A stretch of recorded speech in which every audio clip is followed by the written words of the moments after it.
नमस्कार, मैं हूँ सुनीता मुसळे। नवरात्रि की आप सभी को हार्दिक शुभकामनाएं। जैसा कि हम जानते हैं, हमारे देश में नवरात्रि के इन 9 दिनों में माँ दुर्गा के 9 रूपों की पूजा की जाती है।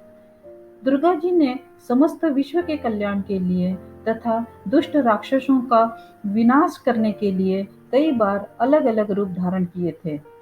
इस कारण इन्हें कई रूपों में पूजा जाता है। विशेषकर नवरात्रि में 9 दिनों तक दुर्गा जी के 9 रूपों की पूजा की जाती है। आज हम जानेंगे कि नवरात्रि में माँ दुर्गा के किन 9 रूपों की पूजा की जाती है तथा इनकी क्या विशेषताएं हैं। दुर्गा जी को माता पार्वती का ही एक रूप माना जाता है। नवरात्रि के पहले दिन इनके जिस स्वरूप की पूजा की जाती है, उनका नाम है माँ शैलपुत्री। पर्वतराज हिमालय के यहाँ पुत्री रूप में जन्म लेने के कारण इनका नाम शैलपुत्री पड़ा था। इन्हें देवी हेमवती व देवी पार्वती के नाम से भी पुकारा जाता है। वृषभ या बैल पर सवार माँ शैलपुत्री के दाएं हाथ में त्रिशूल तथा बाएं हाथ में कमल पुष्प होता है। इनकी उपासना करने से मनुष्य को अनेक शक्तियां प्राप्त होती हैं।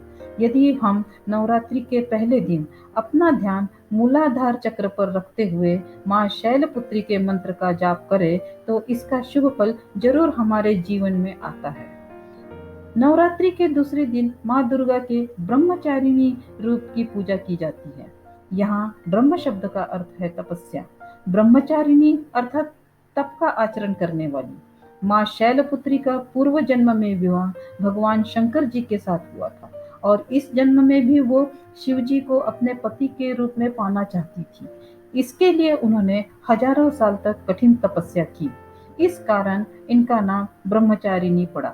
माँ ब्रह्मचारिणी के दाहिने हाथ में जप की माला तथा बाएं हाथ में कमंडल रहता है। इनकी उपासना करने से हम कठिन से कठिन संघर्षों में भी अपने कर्तव्य पथ से विचलित नहीं होते हैं। नवरात्रि के दूसरे दिन यदि हम स्वादिष्ठान चक्र पर ध्यान केंद्रित करते हुए माँ ब्रह्मचारिणी के मंत्र का जप करें, तो हमारे जीवन में अद्भुत शुभ फल प्राप्त होते हैं। नवरात्रि के तीसरे दिन माँ दुर्गा की तीसरी शक्ति चंद्र घंटा की पूजा की जाती है। माँ दुर्गा के इस रूप के मस्तक पर घंटे की आकार का अर्धचंद्र है। इस कारण इन्हें चंद्र घंटा देवी कहा जाता है।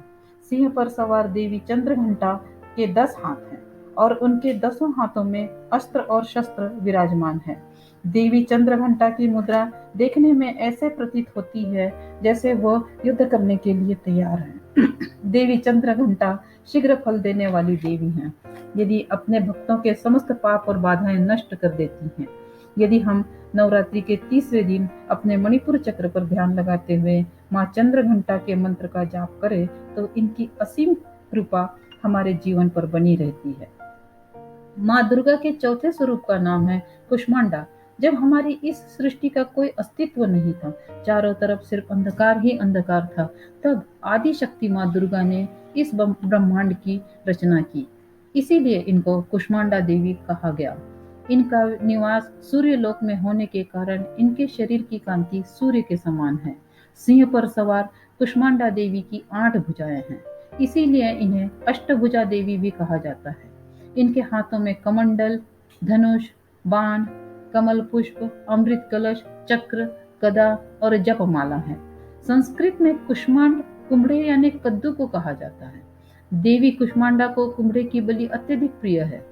इनकी उपासना से भक्तों के समस्त रोग शोक नष्ट हो जाते हैं और आयु, बल और आरोग्य की वृद्धि होती है। यदि हम नवरात्रि के चौथे दिन अपने अनाहत चक्र पर ध्यान कर माँ कुष्मांडा के मंत्र का जाप करते हैं, तो हमें शीघ्र शुभ फल की प्राप्ति होती है। नवरात्रि के 5वें दिन माँ दुर्गा के जिस स्वरूप की पूजा की जाती है, उनका नाम है स्कंद माता। भगवान स्कंद कुमार, जिन्हें भगवान कार्तिकेय भी कहा जाता है, उनकी माता होने के कारण इन्हें स्कंद माता के नाम से जाना जाता है। स्कंद माता देवी की 4 भुजाएं हैं। इन्होंने एक भुजा से भगवान स्कंद को गोद में लिया हुआ है तथा एक भुजा वर मुद्रा में है। बाकी 2 भुजाओं में कमल पुष्प है। इन्हें पद्मासना भी कहा जाता है। स्कंद माता की उपासना करने से बाल रूप स्कंद भगवान की पूजा स्वयं हो जाती है। यदि हम नवरात्रि के 5वें दिन अपने विशुद्धि चक्र पर ध्यान लगाते हुए स्कंद माता देवी के मंत्र का जाप करते हैं तो उनकी अपार अनुकंपा हम पर होती है। माँ दुर्गा के छठे स्वरूप का नाम है देवी कात्यायनी। पूर्व काल में ऋषि कात्यायन ने बहुत वर्षों तक माँ भगवती की तपस्या की थी। उनकी इच्छा थी कि माँ भगवती उनके घर पुत्री के रूप में जन्म ले। कहा जाता है कि दैत्य महिषासुर का वध करने के लिए भगवान ब्रह्मा, विष्णु और महेश ने अपने तेज से माँ दुर्गा को महर्षि कात्यायन के यहाँ पुत्री के रूप में उत्पन्न किया। इसीलिए इनका नाम कात्यायनी कहलाया। सिंह पर सवारी करने वाली माँ कात्यायनी का रूप बड़ा ही दिव्य और भव्य है। इनकी 4 भुजाओं में एक भुजा अभय मुद्रा में तथा दूसरी वर मुद्रा में है। शेष भुजाओं में तलवार और कमल पुष्प है। माँ कात्यायनी अपने भक्तों को 4 फल अर्थ, धर्म, काम और मोक्ष प्रदान करती है। यदि हम नवरात्रि के छठे दिन अपने आज्ञा चक्र पर ध्यान केंद्रित कर माँ कात्यायनी के मंत्र का जाप करें तो उनकी कृपा हमेशा हम पर बनी रहती है। नवरात्रि के 7वें दिन माँ दुर्गा के कालरात्रि स्वरूप की पूजा की जाती है। देवी कालरात्रि के शरीर का रंग घने अंधकार की तरह काला है। सिर के बाल बिखरे होते हैं और इनके 3 नेत्र हैं। गधे की सवारी करने वाली देव कालरात्रि की एक भुजा वर मुद्रा में है तथा दूसरी भुजा अभय मुद्रा में है। शेष भुजाओं में लोहे का कांटा तथा खड्ग है। माँ कालरात्रि का स्वरूप देखने में अत्यंत भयानक है, परंतु यह सदैव शुभ फल प्रदान करती है। इसी कारण इनका नाम शुभंती भी है। दानव, दैत्य, राक्षस, भूत, प्रेत आदि इनके स्मरण मात्र से भाग जाते हैं। इनके भक्तों को अग्नि भय, जल भय, जंतु भय, शत्रु भय, रात्रि भय आदि कभी नहीं होते हैं। यदि हम नवरात्रि के 7वें दिन अपने ललाट पर ध्यान केंद्रित कर माँ कालरात्रि के मंत्र का जाप करते हैं तो इनकी अनुकंपा हमेशा बनी रहती है। माँ दुर्गा की 8वीं शक्ति का नाम है महागौरी। इनका रंग पूर्णतः गौर है। इनके वस्त्र और आभूषण भी श्वेत हैं। वृषभ की सवारी करने वाली देवी महागौरी की 4 भुजाएं हैं। इनकी 2 भुजाएं अभय मुद्रा तथा वर मुद्रा में है तथा शेष 2 भुजाओं में त्रिशूल और डमरू है। इनकी उपासना से सभी पाप नष्ट हो जाते हैं। यदि हम नवरात्रि के 8वें दिन अपने मस्तिष्क पर ध्यान केंद्रित कर महागौरी के मंत्र का जाप करें तो हमें शीघ्र शुभ फल की प्राप्ति होती है। माँ दुर्गा की 9वीं शक्ति का नाम है सिद्धिदात्री। यह देवी सभी प्रकार की सिद्धियों को देने वाली है।